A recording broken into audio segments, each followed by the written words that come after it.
सत्य वचन, अमर वचन, जीवित वचन, दिव्य वचन, सत्य वचन, अमर वचन, जीवित वचन।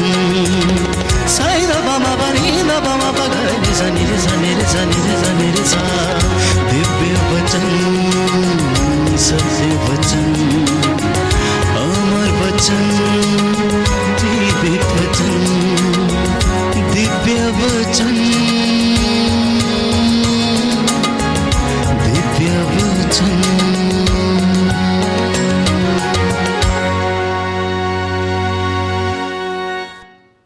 प्रभु यीशु के पवित्र और सामर्थी नाम पर मैं आप सबकी सलामती की दुआ मांगता हूँ।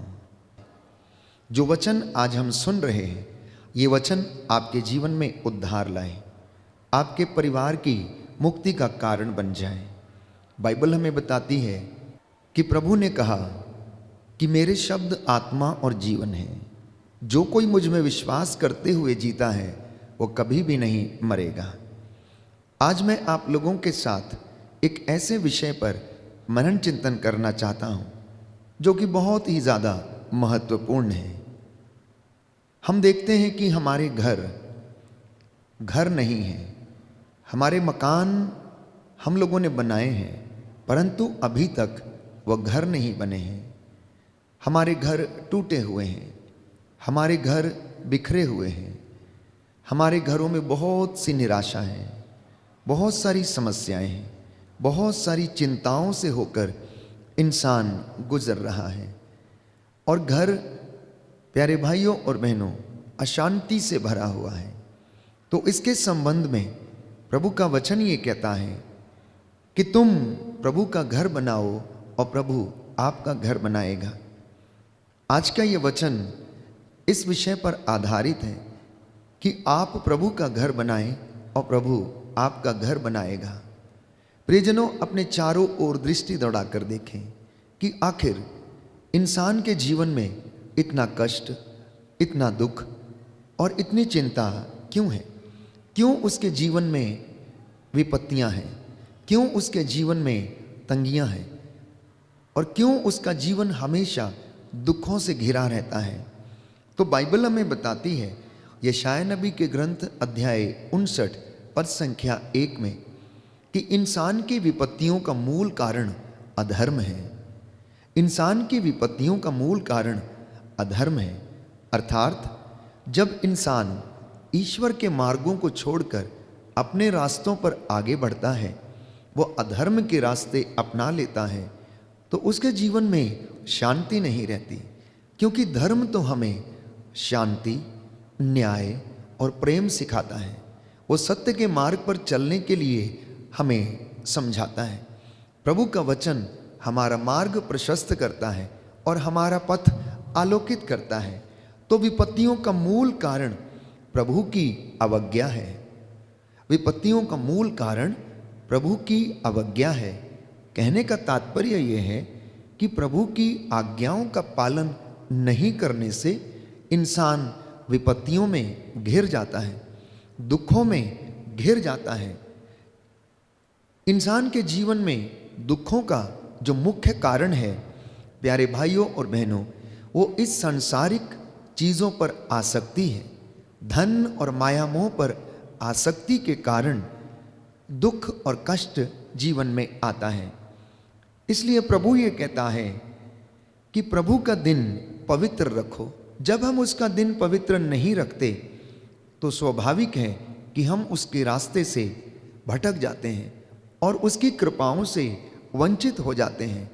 ईश्वर का आदर नहीं करना, अपने रास्तों को चुनना, परमेश्वर को घर में एवं जीवन में प्रथम स्थान नहीं देना, अपने व्यक्तिगत जीवन में प्रभु का आदर नहीं करना, अर्थात अपने जीवन में अहंकार, घमंड और ऐसी तमाम बुराइयों के कारण अपने जीवन को नष्ट करना, यही दुख का सबसे बड़ा कारण है। सांसारिक और दुनियावी चीज़ों पर आसक्त रहना प्रियजनों हमारे जीवन में दुखों का सबसे बड़ा कारण है। बाइबल हमें बताती है कि अधर्म के कारण हमारे जीवन में कष्ट आता है, बुराई के कारण हमारे जीवन में दुख आता है। धार्मिक मूल्यों की कमी जब हमारे जीवन में हो जाती है तो हमारा जीवन अस्त व्यस्त हो जाता है।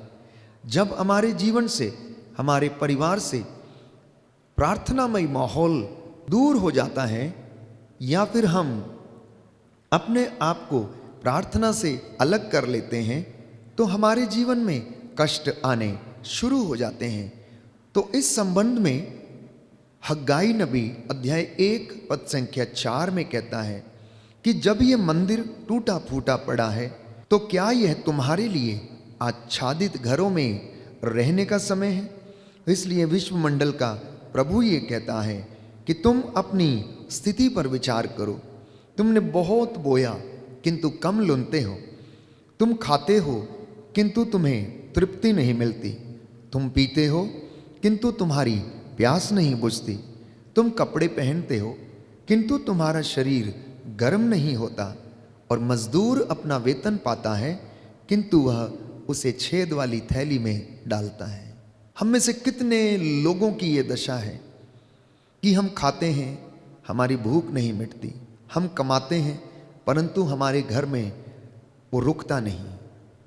जरा पता लगा कर देखिए, मनन चिंतन करके देखिए कि इतनी मेहनत करने के बाद, इतना कठिन परिश्रम करने के बाद फिर भी जीवन में सुख नहीं है, शांति नहीं है, जीवन चिंता से भरा हुआ है। और प्रभु ये कहता है कि जब यह मंदिर टूटा फूटा पड़ा है तो ऐसे समय में तुम ये कैसे सोच सकते हो कि तुम आच्छादित घरों में रहोगे, तुम आनंदित होकर रहोगे।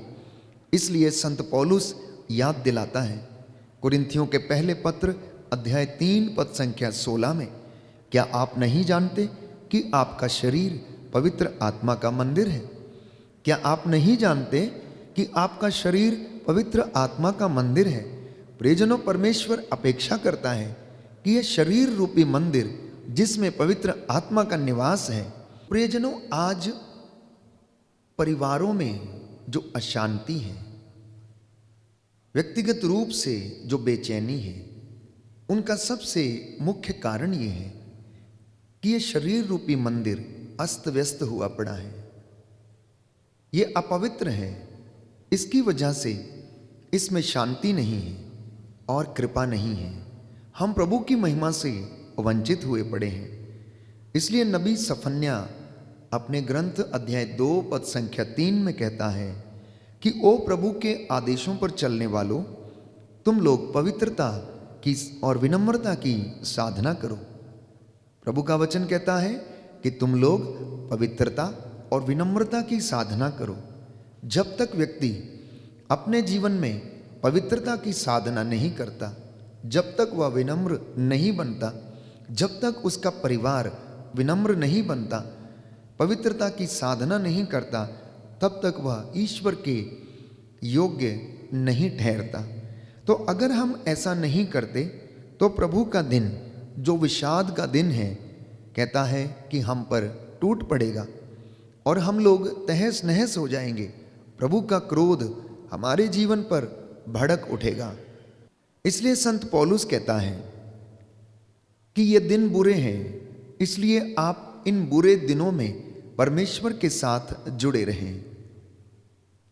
एफेसियों का पत्र अध्याय 5 पद संख्या 16 कि ये दिन बुरे हैं, आप लोग समय के चिन्हों को पहचानो, आप लोग जागते रहें, कहता है। थिस्सलुनीकियों के पहले पत्र अध्याय 5 पद संख्या 1 में प्रभु का वचन कहता है कि आप लोग जागते रहें और अपने निवेदन निरंतर प्रभु को समर्पित करते रहें, धन्यवाद करते रहें, जिससे कि आप परीक्षा के समय में दृढ़ बने रहें और आपका विश्वास प्रभु के आने के समय दृढ़ पाया जाए। तो ईश्वर की इच्छा को जानने का प्रयास करें। अगर आप उसके घर को बनाना चाहते हैं तो ईश्वर की इच्छा को जानना विश्वासी के लिए निहायत ही ज़रूरी है। और ईश्वर की इच्छा ये है कि आप लोग पवित्रता की साधना करें। ईश्वर की इच्छा ये है कि आप लोग विश्वास की साधना करें। ईश्वर की इच्छा ये है कि आप लोग विनम्र बने।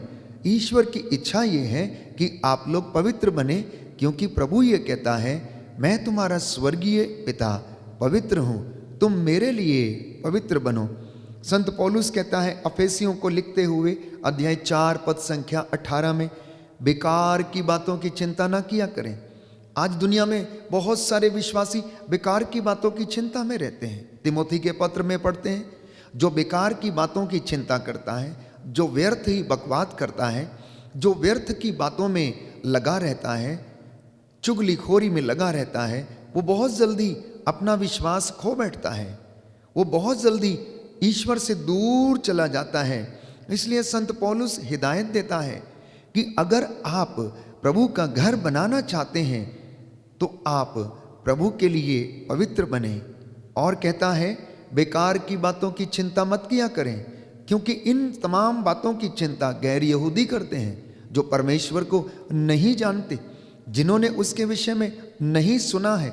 केवल वे लोग व्यर्थ की चिंता करते हैं। प्रियजनों, मसीह लोग आशावादी लोग हैं। Christian people are the people of hope. हम इसी विश्वास के साथ आगे बढ़ते हैं कि परमेश्वर हमारे जीवन में हमें आशीष और कृपा प्रदान करेगा, हमें महिमान्वित करेगा और अपने राज्य में हमें प्रवेश पाने देगा, और उसके राज्य में हम उसकी मेज पर बैठेंगे, खाएंगे और आनंद मनाएंगे। हम जब उसकी तरफ देखते हैं तो वो हमें आनंदित करता है और हमारे मनोरथ को पूरा करता है। तो संत पौलुस कहता है अफेसियों का पत्र अध्याय 4 पद संख्या 25 कि आप लोग झूठ बोलना छोड़ दें, सब लोग सत्य बोलें। यदि गुस्सा आ जाए तो इस कारण पाप ना करें। सूरज डूबने तक अपना क्रोध कायम ना रखें, परंतु जिससे आपको शिकायत है सूरज डूबने से पहले जाकर उससे समझौता कर लें और उसे क्षमा कर दें, जिससे कि प्रभु भी आपको क्षमा करे और आप पर अपनी कृपा बरसाए। क्योंकि संत पौलुस कहता है, पेतरुस के पहले पत्र में अध्याय 5 में हम पढ़ते हैं कि शैतान दहाड़ते हुए शेर के समान विचरता फिरता है कि किसे फाड़ खाए। इसलिए संत पौलुस कहता है कि आप लोग शैतान को अवसर ना दें। तो अगर आप अपना घर प्रभु की इच्छा के अनुसार उसके अनुरूप बनाना चाहते हैं तो आपको इन तमाम बातों का ध्यान रखना होगा कि आप शैतान को अवसर ना दें, जिससे कि वह आपके परिवार में कोई गलत काम कर सके, आपके परिवार को बर्बाद कर सके। दूसरी बात वो कहता है कि आपके मुख से अश्लील बातें ना निकलें, आपका मुख पवित्र हो, आपकी जुबान प्रभु की स्तुति करने वाली बन सके, धन्यवादित हो और वो हमेशा परमेश्वर का शुक्रिया अदा करे। परमेश्वर का घर जब हम बनाने का प्रयास करते हैं तो एक विश्वासी को इन तमाम बुराइयों से बचने की आवश्यकता है। जैसा कि संत पौलुस कहता है कि आप लोग कटुता से, उत्तेजना से, क्रोध से, लड़ाई से, झगड़े, परनिंदा और हर तरीके की बुराई से बचने का प्रयत्न करें। इन तमाम बुराइयों से आप लोग दूर रहें और तभी आप ईश्वर का घर बना सकते हैं। प्रियजनों, प्रभु पवित्र है और वो चाहता है कि आप भी पवित्र बने। नबी सफन्या के ग्रंथ अध्याय 2 पद संख्या 3 में हमने पढ़ा कि विनम्रता और पवित्रता की आप लोग साधना करें। जब तक परिवार इन गुणों से भरपूर नहीं है तो वह परिवार ईश्वर के रहने का स्थान नहीं बन सकता है। आज जो वचन प्रभु ने आपको दिया है विशेष रूप से वो ये है कि आप लोग प्रभु का घर बनाएं और प्रभु आपका घर बनाएगा। अब आप पूछेंगे कि प्रभु का घर हम कैसे बना सकते हैं? प्रभु का घर बनाने के लिए एक विश्वासी को सबसे पहले अपने विश्वास में दृढ़ होना चाहिए। आपका विश्वास कैसे दृढ़ होगा? वचन पर मनन चिंतन करके, नित्य प्रतिदिन घर में प्रार्थना करके, प्रभु को धन्यवाद देकर और अपने पापों और गुनाहों को नित्य प्रतिदिन प्रकट करके उसको त्याग देना, तब जाकर आप परमेश्वर में दृढ़ होते जाएंगे। अपने बच्चों को विश्वास एवं संस्कारिक शिक्षा देना, अपने परिवार में ईश्वर को प्रथम स्थान देना, ईश्वर का स्थान सबसे पहले परिवारों में होना चाहिए। कहने का तात्पर्य यह है कि सुबह उठकर प्रभु का धन्यवाद करें और शाम को प्यारे भाइयों और बहनों लौटते समय प्रभु का धन्यवाद करें और वह आपका घर बनाएगा। सामुएल का दूसरा ग्रंथ अध्याय 7 पद संख्या 11। परमेश्वर ने दाऊद से वादा किया कि मैं तेरा घर फिर से बनाऊंगा, मैं तेरा वंश फिर से आगे बढ़ाऊंगा। विधि विवरण ग्रंथ अध्याय 28 पद संख्या 1 में प्रभु का वचन हमें बताता है कि अगर तुम मेरे नियमों का पालन करो, मेरे आदेशों का यदि तुम पालन करो तो तुमको ये सारे वरदान प्राप्त होंगे। नगर में तुम्हारा कल्याण होगा, देहात में तुम्हारा कल्याण होगा, तुम्हारी आटा गूंदने की परात को प्रभु आशीष प्रदान करेगा, तुम्हारी गाय, तुम्हारी भेड़, तुम्हारे बैल और तुम्हारे मवेशियों के बच्चों को भी मैं आशीर्वाद प्रदान करूंगा। मैं स्वर्ग को और बादलों को आदेश दूंगा कि तुम पर उन्नति की वर्षा करें। मलाकी के ग्रंथ अध्याय 3 पद संख्या 10 और उससे आगे हम पढ़ते हैं कि तुम अपनी भेंटें मेरे मंदिर में लेकर आओ, जिससे कि मेरे मंदिर में किसी चीज की कमी ना रहे। और कहता है कि देखो मैं अपने बादलों को आदेश दूंगा कि वह तुम पर उन्नति की वर्षा करें।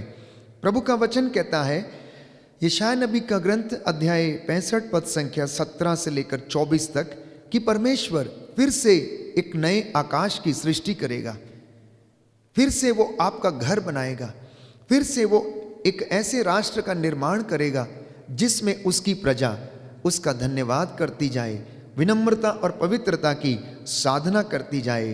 क्योंकि परमेश्वर ये कहता है यशायाह नबी का ग्रंथ अध्याय 59 पद संख्या 21 कि मैंने तुम्हारे मुख पर शब्द रखे हैं, मेरा आत्मा तुम्हारे साथ रहेगा, अब वे शब्द अनंत काल तक तुम्हारे मुख से कभी अलग नहीं होंगे। तो यदि आज हम इन वचनों को ग्रहण करते हैं और अपने जीवन में हम प्रभु के मार्ग पर चलने का उससे वादा करते हैं तो परमेश्वर अवश्य मेरा और आपका घर बनाएगा।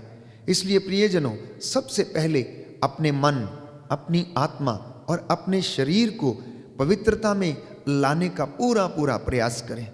प्रभु का घर बनाने के लिए आप पूरा पूरा प्रयास करें। प्रभु को प्रसन्न करने के लिए आप पूरा पूरा प्रयास करें। आज दुनिया अपने मित्रों को खुश करना चाहती है, अपने सगे संबंधियों को खुश करना चाहती है, लेकिन इसके बदले में उसे क्या मिलता है? उसे कुछ नहीं मिलता है, उन्हें केवल दुख ही दुख मिलता है। इसलिए संत पौलुस जब इस बात को दोहराता है कि ये दिन बुरे हैं, तो आपको प्रियजनों समझने की आवश्यकता है कि इंसानों को खुश करना नहीं बल्कि परमेश्वर को खुश करना सीख जाइए। यदि आप परमेश्वर को खुश करना सीख गए तो वो आपको कभी भी दुखी नहीं रखेगा, वो आपको खुश रखेगा और आपके जीवन में आनंद होगा और उसका वचन भरपूरी में आपके जीवन में 100 गुना फल लाएगा। इसलिए प्रियजनों, प्रभु से कहना कि प्रभु आइए मेरे घर में, आइए मेरे परिवार में, आइए मेरे जीवन में, मेरे बच्चों के जीवन में अधिकार लीजिए। मेरे परिवार को जो टूट चुका है सांत्वना और हिम्मत से भरपूर कर। हे प्रभु, अपनी आत्मा से हमारा पथ प्रशस्त कर, हमें आशीष प्रदान कर। प्यारे भाई, प्यारी बहन, अपने आप को, अपने शरीर, आत्मा और हृदय को प्रभु के पवित्र लहू से विलेपन कर लेना, क्योंकि वो लहू जो हमें जीवन देता है, शुद्ध करता है, पवित्र बनाता है। मेरे और आपके लिए, हर एक विश्वासी के लिए ये पवित्र लहू का कवच निहायत ही जरूरी है, क्योंकि परमेश्वर आपको अच्छी चीजें देना चाहता है। मत्ती का सुसमाचार अध्याय 7 पद संख्या 11 में यदि तुम अपने बच्चों को अच्छी चीजें देते हो तो मांगने वालों को पिता आत्मा क्यों नहीं देगा।